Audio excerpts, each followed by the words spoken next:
3 ಜನದಲ್ಲಿ ಒಬ್ಬ ಆಗಬೇಕಿತ್ತು, ಅದೊಂದು ಅವಕಾಶ ಸಿಕ್ತು. ನಂತರ 3ರಲ್ಲಿ ಒಬ್ಬ ಆಗಬೇಕಿತ್ತು, ಅದು ಭಗವಂತನ ಆಶೀರ್ವಾದ.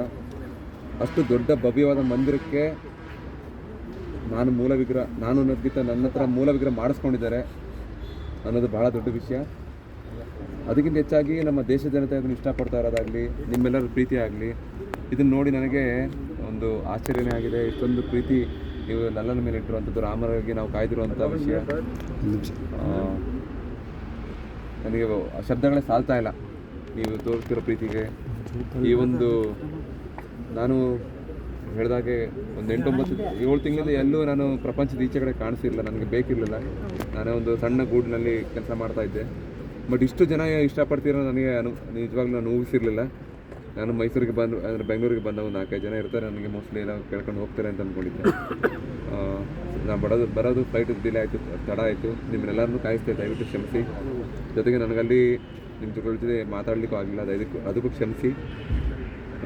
ಮುಂದಿನ ದಿನಗಳಲ್ಲಿ ನಿಮ್ಮ ಜೊತೆ ನನ್ನ ಈ ಒಂದು ಪಯಣ ನಲ್ಲನ ಮೂರ್ತಿಯ ಜೊತೆ ನಿಮ್ಮ ಜೊತೆ ಎಲ್ಲರ ಜೊತೆ ಹಂಚ್ಕೊಳ್ಬೇಕಾದ್ರೆ ಸೊ 106 ರಾಮ ಭಕ್ತರ ಕನಸು, ಸಾಕಷ್ಟು ವರ್ಷಗಳ ಒಂದು ಕನಸು ಹೀಗೆ ಈಡೇರಿದೆ. ಜೊತೆಗೆ ನಿಮ್ಮ ಮನೇಲಿ ಒಬ್ಬ ಪುಟ್ಟ ಮಗ ಇದೆ, ಅವನನ್ನು ಸಾಕಷ್ಟು ದಿನ ಬಿಟ್ಟು ಈ ಒಂದು ಶಿಲ್ಪಕ್ಕೆ ತರೋದ್ರಿಂದ ಸಾಕಷ್ಟು ಪರಿಶ್ರಮ ವಹಿಸಿದ್ರಿ. ಏನು ಅನಿಸ್ತಿದೆ ನೋಡಿ? ನನಗೆ ಒಂದು ತುಂಬ ನೆಮ್ಮದಿ ಆಯಿತು. ಇದೇ ರೀತಿ ನಮ್ಮ ರಾಮರ ಆಶೀರ್ವಾದ ಮಾಡಿ ಎಲ್ಲರಿಗೂ ಅಂತ ಕೇಳ್ಬೋದು.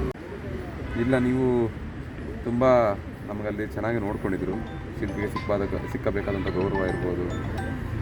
ಕೊನೆ ಸಮಯದಲ್ಲಿ ತುಂಬ ಅವ್ರಿಗೂ ಒತ್ತಡ ಇರೋದ್ರಿಂದ ಮೋಸ್ಟ್ಲಿ ಅವ್ರೂ ಒಂದು ಗಮನ ಕೊಡಲಿಕ್ಕಾಗಿಲ್ಲ.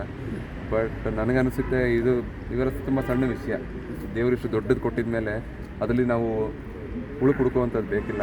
ನಾವು ಭಗವಂತ ಇಂಥ ಒಂದು ಕಾರ್ಯನ ನಮ್ಮ ರಾಜ್ಯದಿಂದ ನನ್ನ ಕೈ ಮುಖಾಂತರ ಮಾಡಿಸ್ಕೊಂಡಿದ್ದಾರಲ್ಲ, ಅದೇ ದೊಡ್ಡ ವಿಷಯ.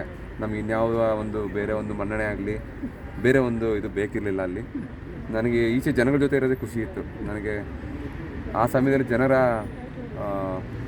ಭಾವನೆ ಹೇಗಿರುತ್ತೆ ಅಂತ ನಾನು ಅನುಭವಿಸ್ಬೇಕಿತ್ತು. ನಾನೇ ಅದಕ್ಕೆ ಜನಗಳ ಜೊತೆ ಇದ್ದೆ. Thank you sir. ನಿಮಗೆ ಕಷ್ಟಗಳು ಅನುಭವಿಸಿರೋ ಅದರ ಉದಾಹರಣೆ ತುಂಬ ಇದೆ. ಎಷ್ಟೋ ಜನ ಅವರ ಜೀವನ ಕಳ್ಕೊಂಡಿದ್ದಾರೆ. ಎಷ್ಟೋ ಜನ 30 ವರ್ಷದಿಂದ ಈ ಒಂದು ಕೋರ್ಟ್ ಜೊತೆ ಓಡಾಡ್ತಿದ್ದಾರೆ. ಭಾಳ ಹೋರಾಟ ನಡೆದಿದೆ. ಅವರೆಲ್ಲರ ಕಷ್ಟದ ಮುಂದೆ ನಂದೇನು ಅಂತ ದೊಡ್ಡ ಕಷ್ಟ ಅಲ್ಲ.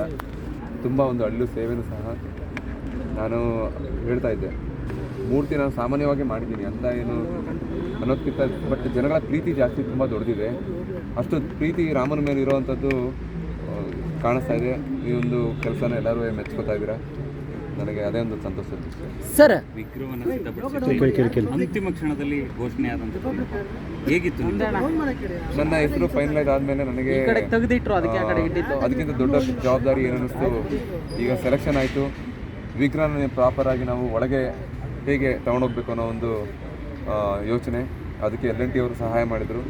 ಅವರೇ ಒಂದು ಡಿಸೈನ್ ರೆಡಿ ಮಾಡಿದರು. ನಾನು ಅವ್ರ ಜೊತೆ ಕೋಆರ್ಡಿನೇಟ್ ಮಾಡಿಕೊಂಡು ಒಂದು ರ್ಯಾಂಪ್ನ ಮಾಡಿ ಒಂದು ಚೈನ್ ಪುಲಿಗಳಲ್ಲಿ ಒಳಗೆ ಕೂರಿಸುವಂಥದ್ದು. ಯಾಕಂದರೆ ಸೆಲೆಕ್ಟ್ ಆದ್ಕೊಂಡೆ ನಂಗೆ ಖುಷಿ ಆಗಲಿಲ್ಲ. ಸೆಲೆಕ್ಟ್ ಆದ್ಕೊಂಡೆ ಇದು ಜವಾಬ್ದಾರಿ ಒಳಗೆ ತೊಗೊಂಡು ಹೋಗ್ಬೇಕಾಗಿರೋಂಥದ್ದು. ಅದಾದ ನಂತರ ಪ್ರತಿಷ್ಠಾಪನೆ ಆದಮೇಲೆ ಜನಕ್ಕೆ ಹೇಗೆ ಅನ್ನಿಸ್ತಪ್ಪ ಅನ್ನೋದೊಂದು ತುಂಬ ನನಗೆ ಕುತೂಹಲ ಇತ್ತು. ನೆನ್ನೆ ಈ ಜನಗಳ ಪ್ರೀತಿ ನೋಡಿ ನಾನು ಮಾಡ್ತಿದ್ದ ಕೆಲಸ ಸಾರ್ಥಕವಾಯ್ತಪ್ಪ. ನೆನ್ನೆ ನನಗೆ 7 ತಿಂಗಳಾಯ್ತು ಸರಿಯಾಗಿ ನನ್ನ ಮಲಗ ಅಂದರೆ